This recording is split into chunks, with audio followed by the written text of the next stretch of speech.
I'm hearing some names thrown around as possible bridge quarterbacks for the Browns. Obviously, we've talked Kirk Cousins at length. I think he'd be a good fit here, especially if he's healthy.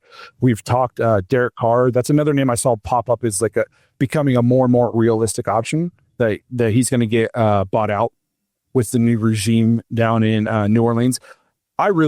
I've been high on Derek Carr for his entire career. I think he could play good football for a season or two under Kevin Stefanski. But the two names I guess I wanted to talk about today were Aaron Rodgers is going to be, the Jets have decided they're not going to bring him back. And then, so I guess we'll just start there. Mm-hmm. Because he's going to be available. We won't have to trade for him. Would you add Aaron Rodgers to this team? Do you want me to start, Josh? Yep. All right. So here's my thing with Aaron Rodgers. Do I think that he's completely lost all talent? No. I do think he's coming off an Achilles injury. My only problem is, man, there's a lot of fucking noise right now in Cleveland and in that locker room. Do we really think Aaron Rodgers is like the best candidate to come in and ultimately, like, I know it's a bridge quarterback, but there's a lot of noise and like, just, do we really want to be like the Jets? Like, I know like it's bad right now and like a lot of things just came out with them. Like I was reading an article about Aaron Rodgers and they're like, hey, if you want to be on this team next year, you just got to show up to all the practices and just don't do McAfee. And he was like, yeah, fuck that. I'm just doing whatever I want. We don't need that, bro. We know the last thing we need is not only Cleveland media freaking out about what we're doing, but now the national media every day is like, oh, Cleveland. I don't want us to be in the news for bad reasons. And I'm tired of turning on TV and it's always bullshit about the Browns. I want good. So for me, I think it's just too much noise, almost too big of a personality. Yeah, thanks a lot. Thanks a lot, Aaron Goldhammer, for floating this one out on ESPN 850 the other day with, Rodgers could be the guy to help keep Myles, Garrett in Cleveland, all that kind of stuff. I think that Aaron Rodgers is probably the same sort of situation as to why the Brown, that news or rumor, whatever it was, came out that the Browns were prioritizing Jacoby Brissett over a guy like Joe Flacco, two guys who'd already been here, because I don't know how eager, willing, or even great Joe Flacco is at mentoring younger players behind him. I think he's kind of like I handle my business, I do my thing, you deal with your stuff kind of guy. And I feel like Aaron Rodgers is probably not the guy you want to bring in here if you're bringing a young rookie quarterback trying to help him learn the league and professional football and all that kind of stuff. So I agree with you, Justin. I don't think he's lost everything. No. I mean, he was just shy of 4,000 yards, 28 touchdowns, 11 picks on a pretty bad Jets team. So, I mean, I think he can play, but I don't even know if he'd want any part of this situation, to be honest with you. This is one of those things where, one, would it entice Myles to take away his trade request? I didn't get to watch the whole thing. I just kind of saw the headline where it was talking about the other quarterback we're going to discuss, Matthew Stafford and Rodgers. I think it was Schefter saying, the question was, if the Browns were to add Aaron Rodgers or Matthew Stafford, would it make Myles want to stay? And Adam Schefter says it could. Like it's not completely ruled out. It could change his mind. I'm like with you. I don't think Aaron Rodgers is completely washed by any stretch of the imagination. I did watch him play last year, and like he can still throw the ball, and he's still like pretty athletic in the pocket and that kind of stuff. Like you said, it's just, is he good enough to be worth the noise? In terms of how he is as a teammate, like maybe Packers fans or Jets fans can tell us in the comments if they happen to see this. Is all I know about him is he seemed to really get along well with Zach Wilson. Like, at least from everything I saw in the media and stuff, was like he really took Zach Wilson under his wing and was helping him out. And then when he did tear his Achilles and was working out, he really got close with J.K. Dobbins. Another guy like younger than him. Obviously, J.K. is older than Zach Wilson, but like another guy kind of under his wing, working out with him and pushing him and that kind of stuff. So, is he a bad teammate? Has he had teammates come out complaining about him being a bad teammate? Again, I'm not a Packers fan or a Jets fan, so I don't follow the team close enough. All I know is what I hear him say in the national media, and I don't 100% buy into everything the national media always says. Like it's a 24 hours news cycle. They got to have stuff to talk about. So it's one of those things where it's like, if they did it, I wouldn't be mad about it, but if they decide not to, I completely understand why they're not going to look in that direction. Like, But do I think he could be good in Kevin's offense with Jerry Jeudy and, whoever we would add a running back through the draft and Tillman I think he could be pretty good on this team, So like it's enticing, it's intriguing. But again, I would understand if they don't want to go that direction for all the reasons you guys said. It's just like we just lived in the media circus for the last few years. Do we want to do that again, or do we just want somebody who's just afraid of the camera? You know what I mean? Like, so I don't know. It'll be interesting if it gets Myles to want to stay. I'm thinking about it harder probably, because even though I've been on the camp of it's okay if you end up trading Myles, if you hit on the draft picks and stuff you get from it, I don't want to trade Myles. I'd much rather Myles be in the brown and orange for the rest of his career. The other name I've heard tossed around, and I think this would be tougher to do because it would require a trade, I'm pretty sure, is Matthew Stafford. I don't know why the Rams would let him go. I guess the little clip I heard was just because the negotiations last year got a little contentious and they don't know if they're going to be able to reach a deal. I guess they said the top quarterbacks are all making $50 million a year or something, and he's making less than half that. He's a Super Bowl winning quarterback. He's a top 10 quarterback still, So could the Browns even afford to trade for him and put him on this team? I don't know. Would he want to come here? I don't know if he has a no trade clause or what the situation is. Would he want to come here and be a part of potentially something that's like his early time in Detroit or his whole time in Detroit minus, Calvin Johnson? I think we're closer than that, but maybe he doesn't. I do think if you add Matthew Stafford to this team, though, one that gets Myles seriously thinking about wanting to stay, because you're adding a guy who's a real leader, a proven winner, a guy who, Matthew Stafford's probably going to go to the Hall of Fame. Yeah. You know what I mean?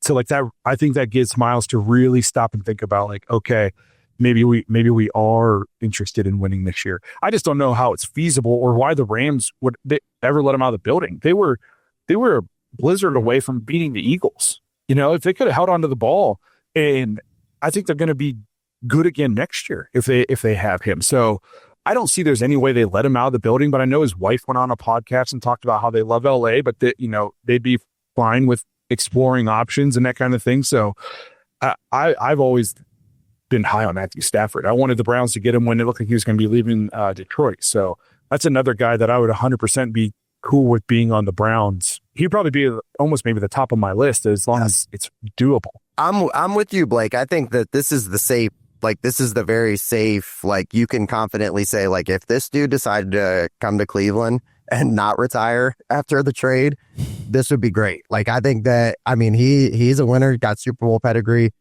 The stuff that I read about it as far as the situation pretty much dealt with what you said with his wife.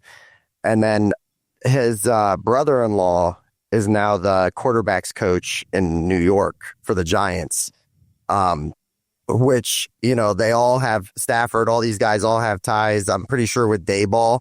Or I'm sorry, whoever his wife's brother, he's got ties with Dayball and the GM and everything. So, they're saying tea leaves, he might go to New York. But if you can get him here, I don't think the price would be that crazy as far as pick wise. I really don't. He's older. They sound like they're kind of selling. I don't know why. Like you said, their defense is really young and really, really good. I think they're going to be competitive with quarterback in play. And there's nobody behind him. You know what I mean? Stetson Bennett, that's not the guy. Who was Garoppolo? I don't know. That's 49ers fans how they feel about that. I don't know. He's probably not the guy, right? Yeah, right. So, I think it's safe. I think that would be a home run as far as for Browns fans. I just don't see it happening. I think it's crazy too. They came out and said that they're going to trade Cooper Kupp this offseason. So it kind of seems like for whatever reason on the offense side of the ball, they're moving away from their older pieces, or at least trying to. I don't know what the plan is, but I'm not a Rams fan, so I don't follow the news cycle with them. But Blake, did you have anything else about Stafford? Because there's one other name that I've been seeing people post a lot on our comments on social media. I was just going to throw it out to you guys real quick for a discussion. No, go ahead. All right, so you talked about Rodgers, you talked about Stafford. Those would be more short-term bridge options because they're older, they're closer to retirement, all that stuff. But a younger guy that we've talked about him before, but Justin Fields gets dropped into our comments on the daily. Like every time I post about a quarterback, somewhere in there, somebody's saying, wait till the 5th round and draft Will Howard, which I just LOL. And then they're putting in, trade for Justin Fields. I'm like, well, he's a free agent, so we don't need to do that.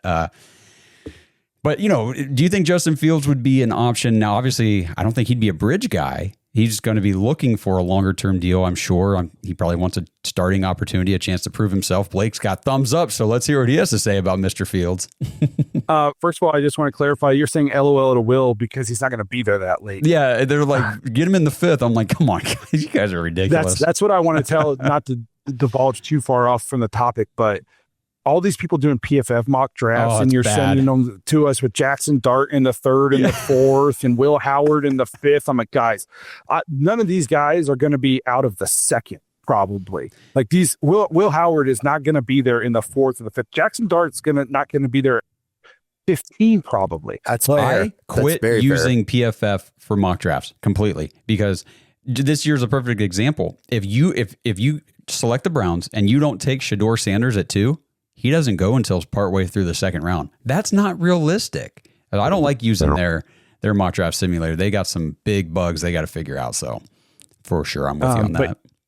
In terms of Justin Fields, I would bring him in, obviously, if you can. I never understood this notion that Justin Fields can't throw. Obviously, we all watched him at Ohio State, and he was a throw-first quarterback that had the ability to run really well, but he was always a throw-first guy. I think the biggest issue with Justin Fields and why I don't know if he's a fit here is his biggest issues with processing information. Yes. Correct, bro. And Yes. Dan Orlovsky called this out before he even got drafted. But when he was, doing film studies on him before the draft, he said, I like Justin Fields, but I would not take him too early because he's kind of a one-read guy. And, he's playing at Ohio State with Chris Olave and all these guys. And guys are wide open. He doesn't have to scan the field. He doesn't have to do a lot of pre-snap stuff. And he's like, and if you watch, he's late on a ton and he misses a ton. And I don't know if he's ever improved on that since becoming a pro. And we just watched a quarterback not be able to process information. And Deshaun is physically gifted still. Obviously, he's probably lost a step with injuries, but he is still physically gifted at throwing the football. I mean, even when we traded for him, every report out of camp for the Browns was this is the best quarterback we've ever had physically. The way he throws the ball, everything about him is the best athlete we've ever had at this position. And then we saw how that turned out because the game is mental, especially at the quarterback position. And so you would have to, I'm not giving up a huge contract to get him, and I'm just not bringing him in and being like, here, you're the starter. If you want to bring in Justin Fields and you want to still draft a rookie and then you still want to bring in somebody else, and then he just happens to be really good and he beats out everybody and becomes your long-term quarterback, well, then that's great. It's almost like a Jared Goff, Hendon Hooker situation. It's like they drafted Hendon Hooker thinking Goff was going to be this bridge, and then Goff turned out to be pretty good for them. I would love for that to happen. First of all, I love Justin Fields, but I'm scared of that, the information processing, and just, I don't know if he's ever improved on that since he became an NFL quarterback. I see a lot of the same problems with him. Yep. That was the thing with Chicago last year. Was like, hey, he has a lot of trouble going through reads. We just watched that. We just watched film on top of film, game after game, where there's just people running around wide open and we can't see it. So I'm with you guys. I'm okay. I don't think that's the direction.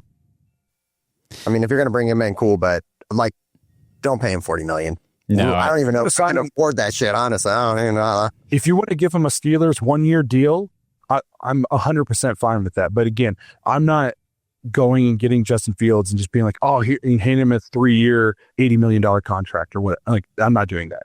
No, it would have to be a 1-year deal, which is why I think he's probably looking for a team that's out of that top 5 that doesn't really have the capital to move up with the Titans if they decide to trade pick 1.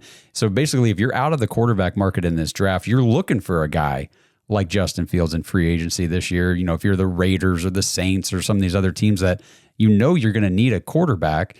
And that's why I think that Jackson Dart honestly will end up being a top 15 pick, because there's just so many teams in that top 15 that need a quarterback really, really bad. And this free agent class, it's not like it's stacked with guys that can come in and give you meaningful games. So I can see a whole lot of things happening. Teams paying bigger contracts to guys that, they probably shouldn't, but it's the way it goes with the market.